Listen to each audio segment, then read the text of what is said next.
En marzo de 2026, el Ministerio de Defensa de Finlandia hizo un anuncio simple, directo, sin dramatismo. A partir de ahora, armas nucleares de la OTAN pueden entrar en territorio finlandés. En Moscú, el portavoz de Putin salió ante las cámaras y usó exactamente las mismas palabras que Rusia usó antes de invadir Ucrania. Si Finlandia nos amenaza, tomaremos las medidas apropiadas. Finlandia acababa de hacer algo que ningún país había hecho en décadas, algo que hizo que Rusia sudara frío sin disparar un solo tiro. Pero las armas nucleares son solo el comienzo, porque lo que sucedió en los 18 meses anteriores es una historia que Rusia preferiría que nunca supieras. El plan de Putin era simple: construir un ejército fuera de la OTAN, mover bombarderos al Ártico y forzar a Finlandia a retroceder. Parecía funcionar, hasta que dejó de funcionar.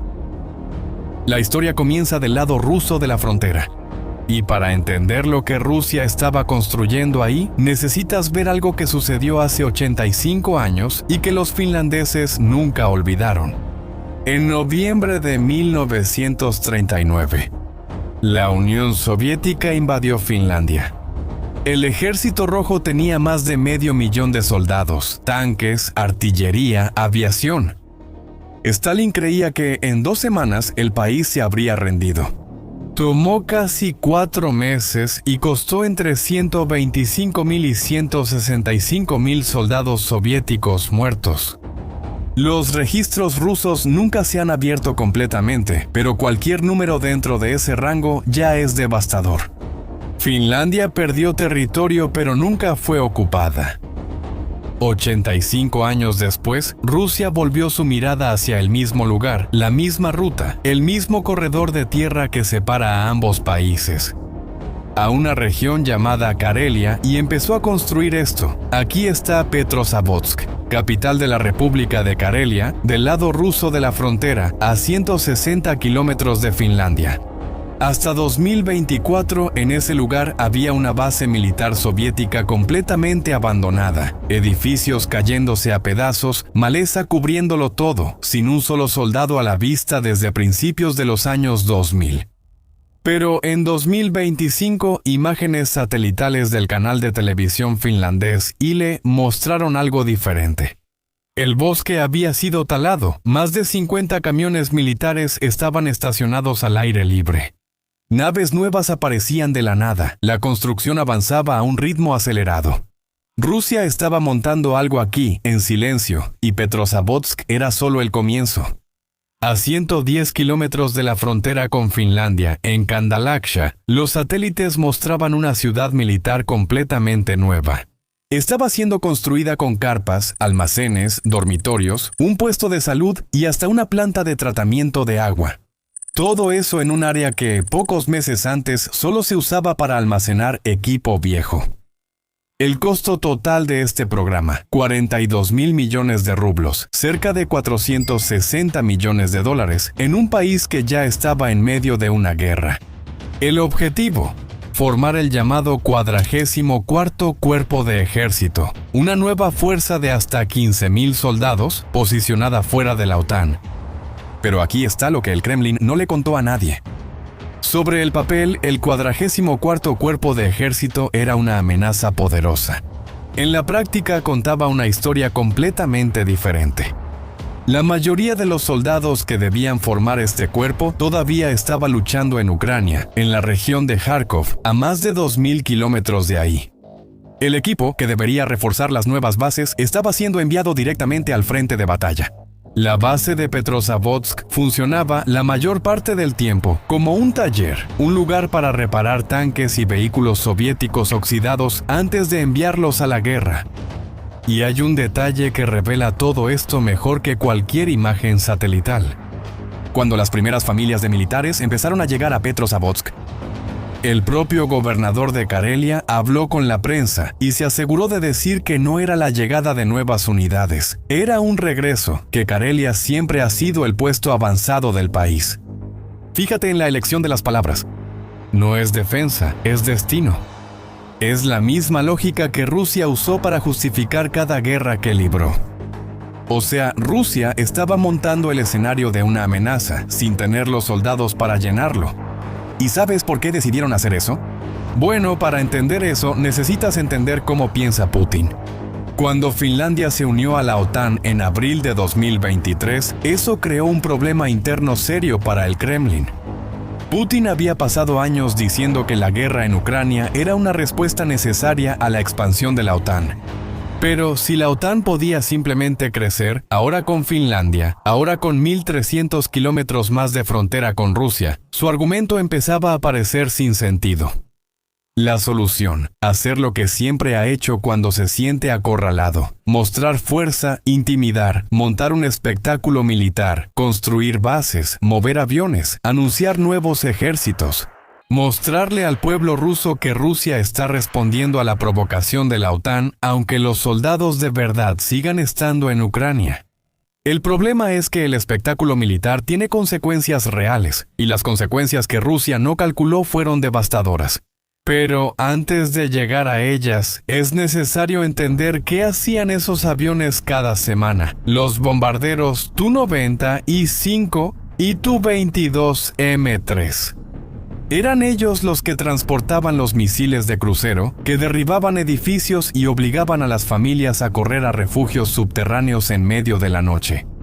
En la semana del ataque ucraniano, Rusia había lanzado más de 400 drones contra ciudades ucranianas, el mayor ataque desde el inicio de la guerra.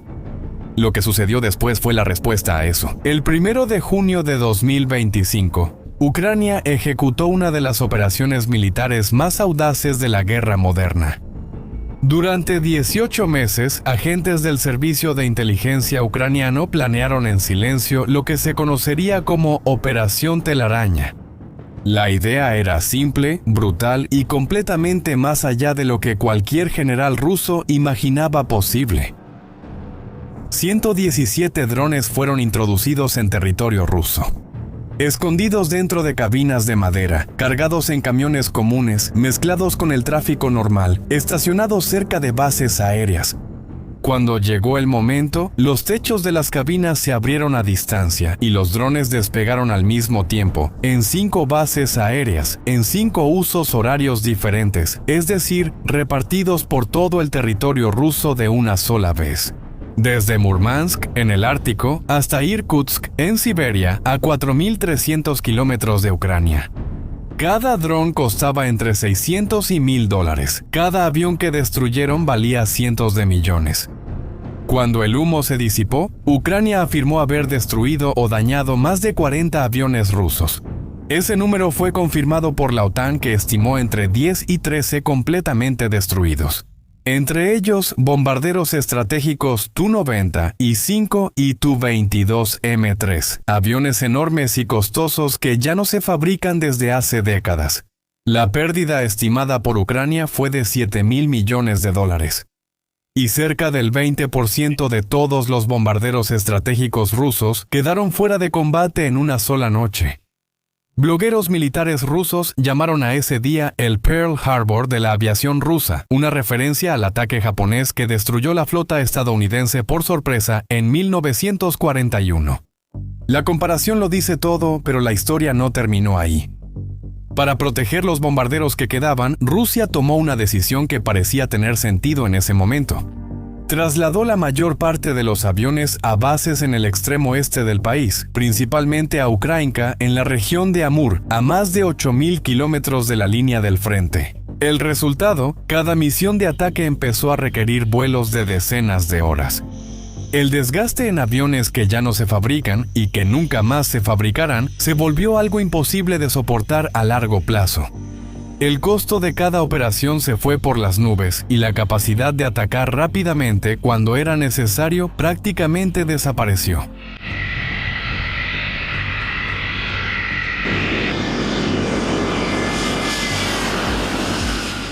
Rusia intentó proteger su fuerza más poderosa y en el proceso la volvió casi inútil. La base de Olenia en el Ártico era uno de los pilares del plan ruso para intimidar a Finlandia.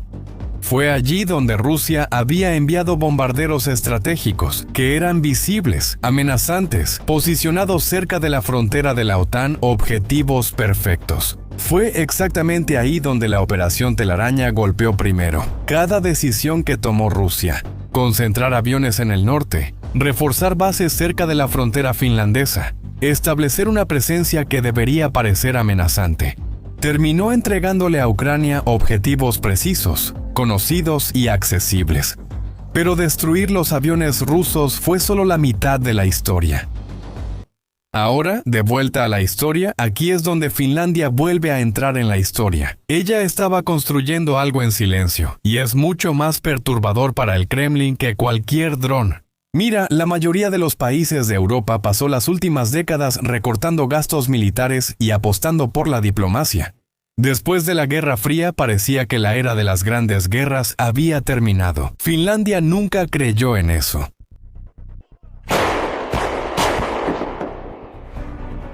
Mientras Alemania desmantelaba su ejército y Francia debatía recortes en el presupuesto de defensa, Finlandia seguía entrenando a 24,000 jóvenes por año. Todo hombre finlandés tiene servicio militar obligatorio al cumplir 18 años.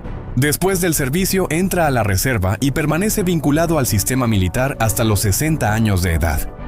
El resultado son décadas de preparación que ningún otro país de Europa puede copiar rápidamente. Finlandia tiene la mayor fuerza de artillería de Europa Occidental, 700 obuses, 700 morteros pesados y 100 lanzadores múltiples de cohetes. Más que Francia, más que Alemania. Y eso no se limita solo a las armas.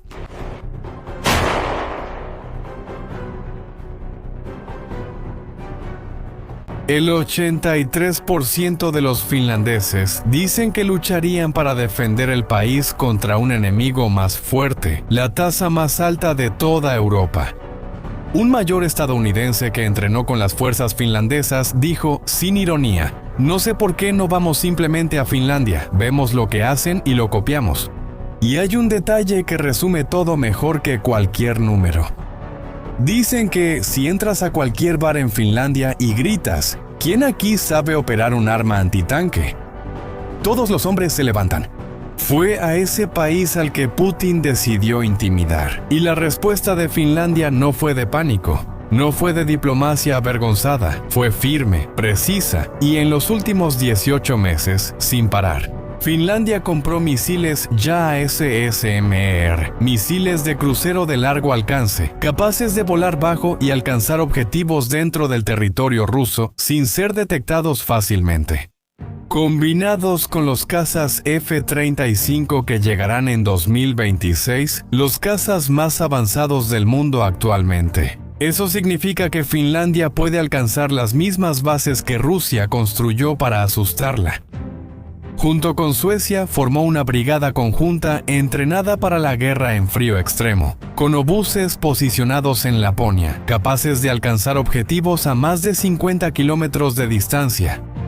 Abrió un centro de comando de la OTAN en Mikkeli, a 90 kilómetros de la frontera rusa, para coordinar fuerzas aliadas en toda la región.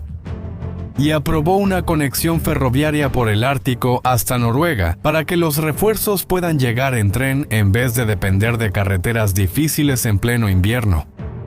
Cada movimiento de Rusia generó una respuesta finlandesa más fuerte que la anterior, pero nada fue tan grave como lo que ocurrió en marzo de 2026. Allá en 1987, Finlandia aprobó una ley. Era una época en la que el país intentaba mantenerse neutral sin entrar en conflicto con la Unión Soviética. Entonces el Parlamento decidió: sería un delito en territorio finlandés importar, fabricar, transportar, almacenar o detonar cualquier arma nuclear, sin excepción, ni siquiera en tiempos de guerra. Era la prueba de que Finlandia estaba fuera de ese juego. Esa ley duró casi 40 años y luego, en marzo de 2026, el gobierno finlandés propuso acabar con ella. El motivo fue directo: para formar parte de verdad de la defensa de la OTAN, Finlandia necesitaba eliminar las leyes que impedían a la alianza operar en su territorio. El ministro de Defensa, Antti Hakanen, dijo que la situación de seguridad había cambiado de forma fundamental desde la invasión de Ucrania. Si se aprueba y todo indica que así será, armas nucleares de la OTAN podrán entrar a Finlandia. A menos de 160 kilómetros de la frontera rusa, a menos de 300 kilómetros de San Petersburgo, la segunda ciudad más grande de Rusia. En Moscú la reacción fue inmediata. El portavoz del Kremlin, Dmitry Peskov, salió ante las cámaras y dijo que la medida crea vulnerabilidades para Finlandia y que, si el país amenaza a Rusia, tomaremos las medidas apropiadas. Era el mismo lenguaje, el mismo tono, las mismas palabras usadas antes de la invasión a Ucrania. Pero esta vez nadie en Helsinki se movió, y es aquí donde conectamos las piezas de esta historia. Mira, Putin pasó años diciendo que la OTAN era la amenaza, que el crecimiento de la alianza justificaba sus guerras, que la neutralidad de los vecinos era una línea que no podía ser cruzada. Pero cada acción que tomó produjo el resultado opuesto. Esa es la trampa que todo líder que actúa por ego, en vez de estrategia, tendrá que enfrentar. Cada movimiento para parecer fuerte termina creando exactamente la amenaza que tanto intentaba evitar. Putin quería intimidar a un vecino neutral. Lo que él creó, bueno, fue su adversario mejor preparado. ¿Y tú qué piensas? ¿Crees que Putin se equivocó al intentar intimidar a Finlandia? Deja tu opinión en los comentarios. Si este video te hizo entender algo que no sabías antes, compártelo con alguien que sigue la guerra. Es la mejor forma de ayudar al canal a crecer. Suscríbete aquí y activa la campanita. Hay mucho más por venir. Hasta la próxima.